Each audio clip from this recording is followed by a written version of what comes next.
Hey Squishies, back again for another vlog. This is Steven Universe Season 4, Episodes 23 and 24. Are You My Dad? And I Am My Mom. And, whew, wow. So, jumping straight in with I Am My Dad, we get the reveal of the gems that have been following and kidnapping people. They've apparently gotten quite a few people that we didn't see. We saw Onion, Sadie, and the heavy implication of Lars in previous episodes. Now we can add to that, they got Jamie that morning and Connie during the course of the episode. So, quite a few people they've picked up. Am I forgetting someone? No, I think that's everyone. Aquamarine and Topaz. Pretty cool designs. I really like Aquamarine's design. It's like this cute little girl design that goes really well with her, very... like her initial presentation as being like this lost little girl, and then she turns it around and is like this very sinister tone that between the English accent and the general kind of arch superiority, it feels very villainous teacher at a boarding school, Dolores Umbridge is the probably most well-known example that comes to mind. So it, and that, again, works well with the, like, sort of school uniform-ish costume she has. It's a really good combination of character design, voice, and acting that works really well. Who else? What else? I really liked the flyer. It was just a brief shot, but I actually paused and went back to look at it in more detail, and I really like the flyer that Sour Cream was passing out when Onion was missing. The picture of it, well, so first of all, they've photocopied a wanted poster, or I'm not sure if it's a wanted poster or a newspaper article, but either way, it's saying that Onion is wanted by the police, and the photograph is of him stealing tickets from a machine at Funland. And then what really made it for me was the fact that they just photocopied that and then written over it in like red, missing, and underneath that there was more red writing that at first glance is the same as the like squiggly lines of the newspaper article or whatever it is. Like underneath the headline, it's just squiggly lines.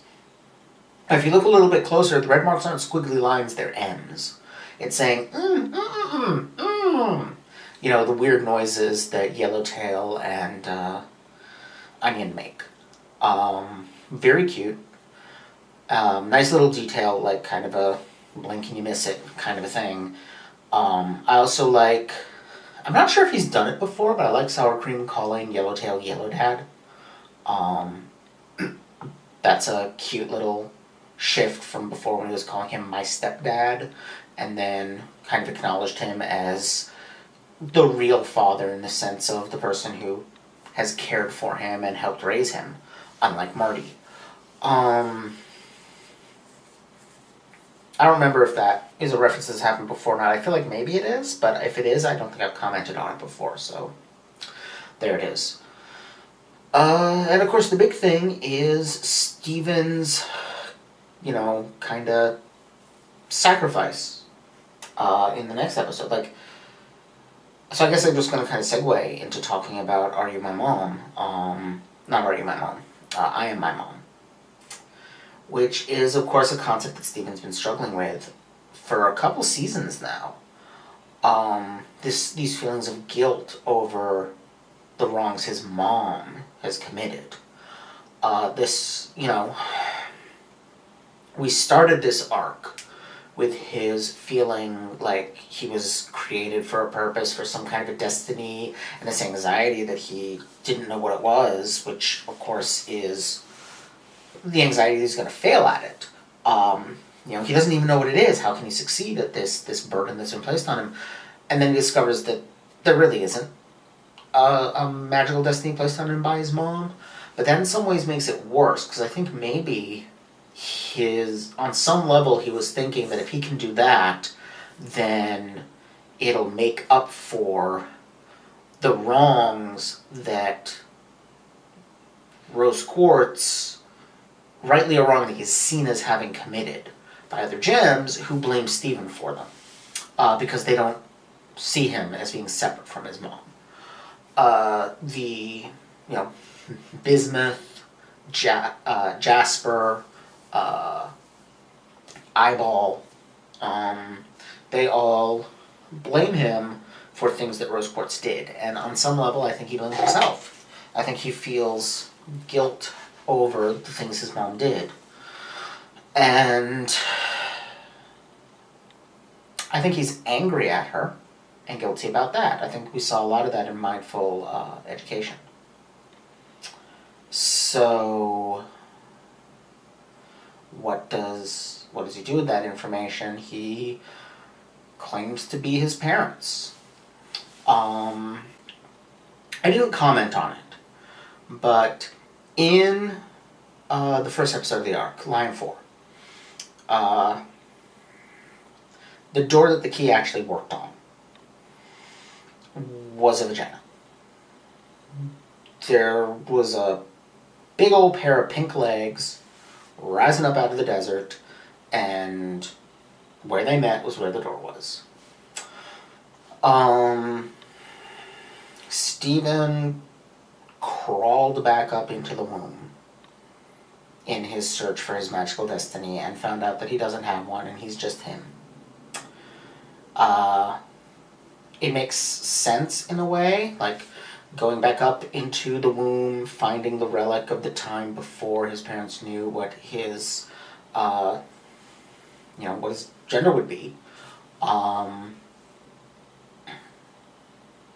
didn't comment on that in the episode, but I like that they didn't know. I like that Garnet couldn't predict it, because, well, she couldn't predict anything about Steven, because we've seen before, Sapphire's future sense is disrupted by love.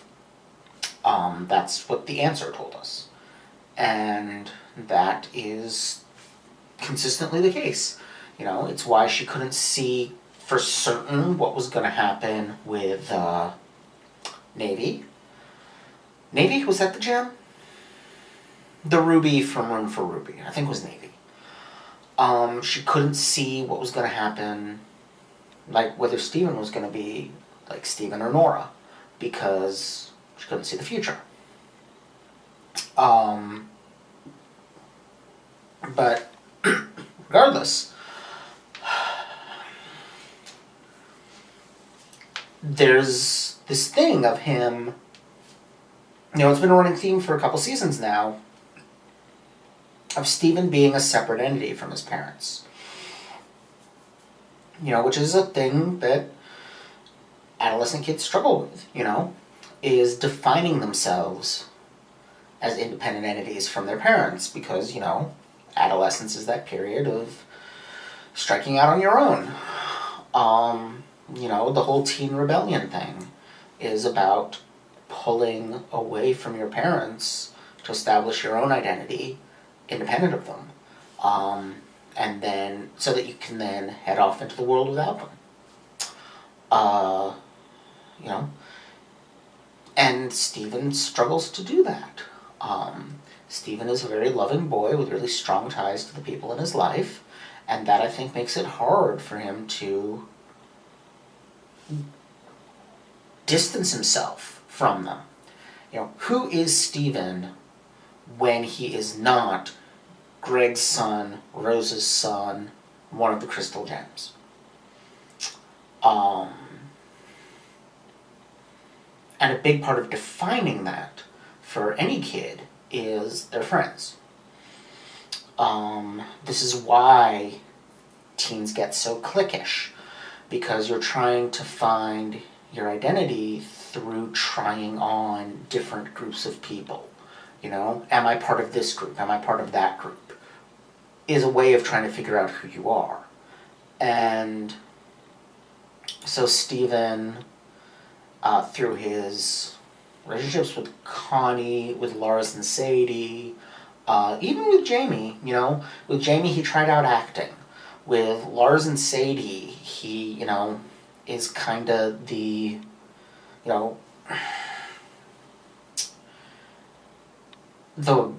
I mean, at times he's the bratty little brother, at other times he's kind of the emotionally mature one out of the trio. But with the three of them, you know, when the three of them are together, they're basically a trio of teens, even though Steven's a good bit younger than them. You know, in the same way that the cool kids form a trio, so do Steven, Lars, and Sadie. And then with Connie, you know, he's trying on yet another way of being. You know, with Connie, he's a slightly different person. With Connie, it's books and stories and, you know, that side of who he is.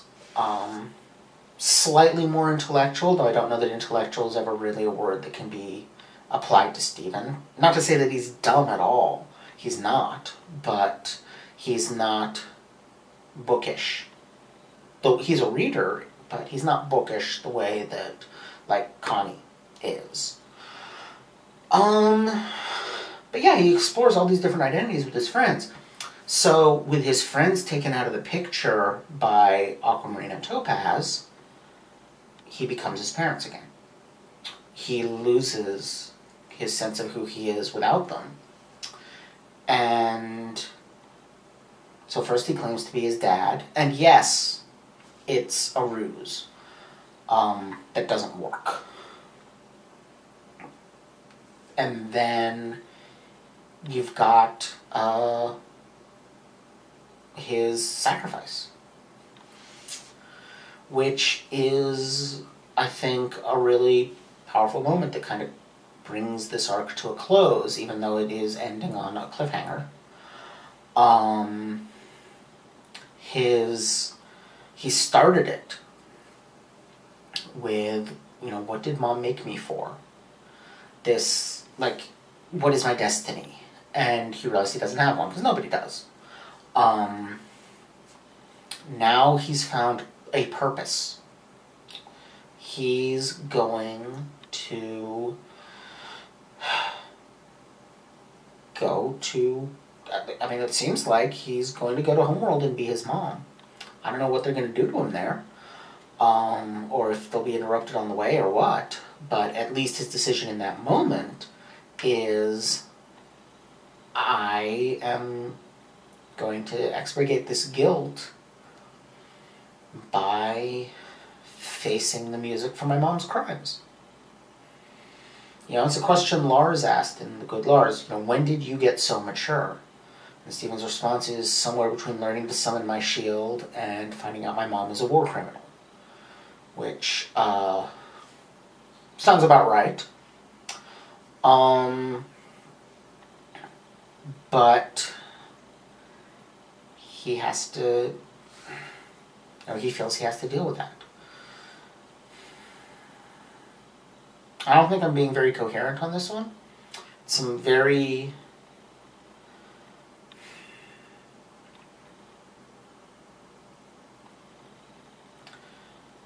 it's emotions that are a bit foreign to me, I guess. I've never felt the least bit guilty for anything my parents did. I don't know why someone would. But, you know, I'm not a 14-year-old boy who, you know, in some senses actually is the regeneration of his mom. So,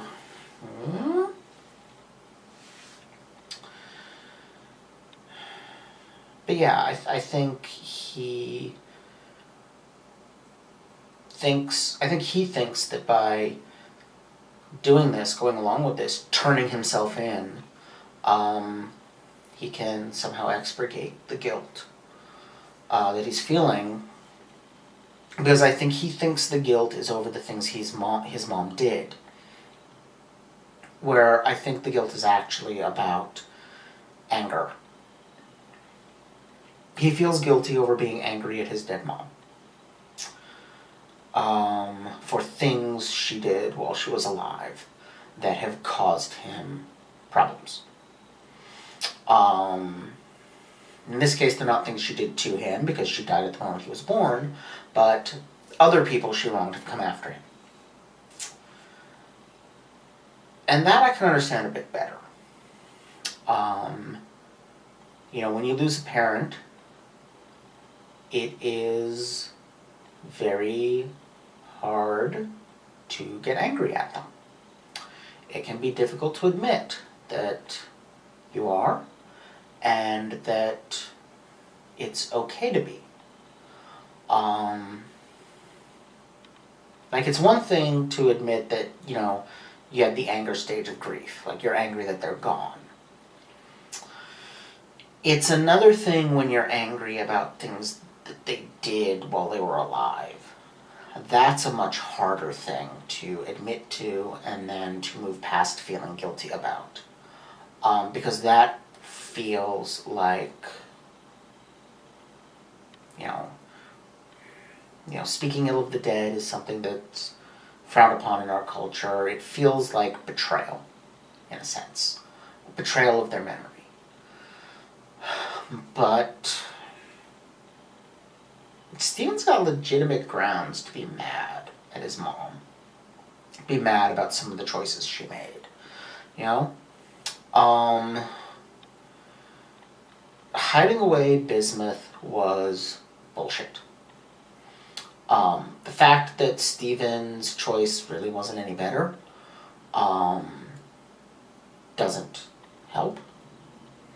But I'm not going to rehash the Bismuth thing. That episode is a victim of this show's, inability to fully extricate itself from sticky, middle-of-the-road liberalism. Because let's face it, she was right. Sometimes you gotta shatter some people. But, you can't fight a revolution being nice to everybody. But again, I'm not going to rehash the Bismuth thing. Even though I kind of just did.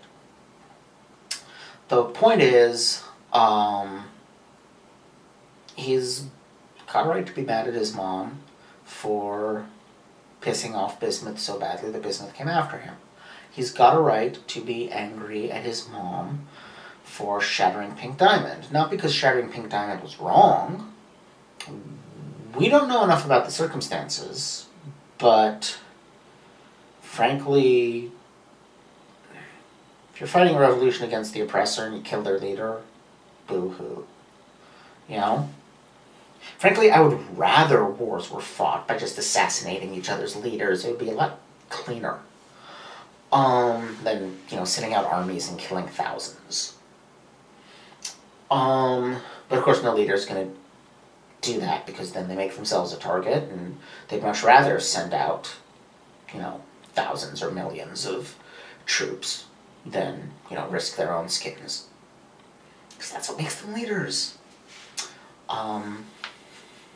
Willingness to risk other people over themselves.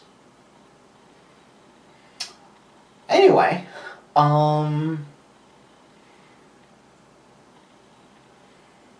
yeah, he's still right to be mad at his mom for it, not because it was necessarily the wrong thing to do, but because it's had bad consequences for him. It's caused Jasper to come after him. It caused Eyeball to try to kill him. It's probably a motivator in Mavy's betrayal. he's got a right to that. And but, you know, he then feels guilty. We saw that in Mindful Education. And so this is kind of the culmination of the season, is him choosing to try to expurgate that guilt by taking on whatever punishment the home rule gems have in store for his mom. I think he doesn't quite realize that that's probably shattering. And even if it's not, I don't think Steven could survive being bubbled. I am pretty sure if he is, like, I'm pretty sure that if his, you know, human body is destroyed, he's dead. I don't know what happens after that. Does Rose Quartz come back? That would be messed up. I don't think it's the direction the show is going to go. But yeah. I guess that's it. And I'll see y'all next time. Which is going to be some Dirty Pair, and then the our special of Steven Universe. Then next month, I guess it's back to Gravity Falls. So, see y'all in a little bit. Bye.